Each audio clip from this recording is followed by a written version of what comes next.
और 10 सितंबर 2023 वो तारीख जब G20 के जरिए भारत की डिप्लोमेसी का डंका दुनिया में बज रहा था। हिंदुस्तान की लीडरशिप का लोहा बड़े बड़े नेता मान रहे थे। अमेरिका और रूस दोनों हमारी बात सुन रहे थे। उसी दौरान हमारे दुश्मन मुल्क इस इवेंट को खराब करने की हर मिनट हर घंटे लाखों करोड़ों कोशिशें कर रहे थे। अब आमने सामने की लड़ाई तो कर नहीं सकते, इसलिए कंप्यूटर के जरिए भारत को कमजोर करने की साजिश थी, खास तौर से पाकिस्तान की।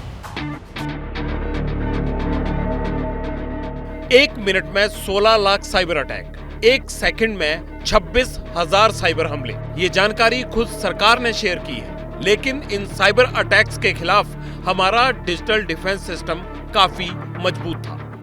Coming to the point of how many attacks have taken place against government infrastructure, perhaps I think CERT-In will be a better organization to answer that. But I can tell you that it's a continuous process. In fact, even scanning is a kind of a cybersecurity incident as per classification, and that runs into lags. I mean, it doesn't get converted into a breach, but there are efforts are ongoing every minute. There are hundreds and thousands of efforts which are made from across the country, across the world, on the government infrastructure. In fact, during G20, if you can, G20 in 1 minute, on the G20 website, on the day of the summit, we had around how many? 16 lakh attacks coming.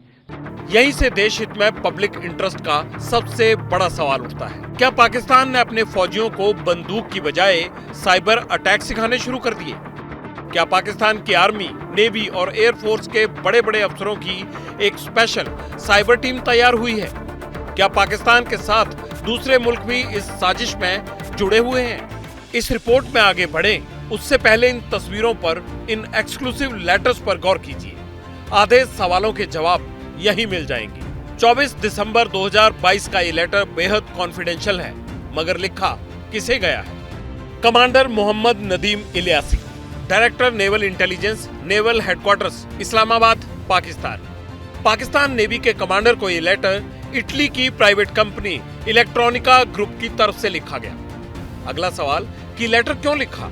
तो पता चला कि ये company की तरफ से Pakistan navy के अफसरों को जवाबी चिट्ठी थी, जिसमें लिखा गया है हमारी कंपनी पाकिस्तान के अफसरों को ISO, एंड्रॉइड और विंडोज सिस्टम के लिए मालवेयर अटैक यानी साइबर अटैक की ट्रेनिंग देने के लिए तैयार है। दरअसल 7 दिसंबर 2022 को पाकिस्तान नेवी ने साइबर अटैक वाली ट्रेनिंग की रिक्वेस्ट भेजी थी। जवाब 17 दिन बाद आया, जिसमें बताया गया कि अफसरों को कोर्स सिखा देंगे। कोर्स का नाम था मालवेयर डेवलपमेंट ट्रेनिंग कोर्स। अब इस चिट्ठी के दूसरे पन्ने पर आ जाइए। इसमें कंपनी के रिप्रेजेंटेटिव की तरफ से कहा गया कि पहले एक मीटिंग हो जाए, फिर कोर्स की डेट फाइनल कर लेंगे। मीटिंग की तारीख थी 12 या 13 फरवरी या फिर 23 से 27 जनवरी 2023 के बीच। आखिर में कंपनी के उस अधिकारी के साइन जो पाकिस्तान और सेंट्रल एशिया का काम देखता है। अब मोटे तौर पर 2-3 बातें क्लियर हुई हैं। पहला, ये पाकिस्तान के अफसर साइबर अटैक की ट्रेनिंग सीखना चाह रहे थे। पाकिस्तान की नेवी ने बाकायदा इटली की कंपनी में इसके लिए लेटर लिखा। कंपनी ने पाकिस्तान के अफसरों से मिलने की मीटिंग फिक्स की। सवाल है, पाकिस्तान का प्लान आखिर है क्या? वो भारत के खिलाफ करना क्या चाहता है?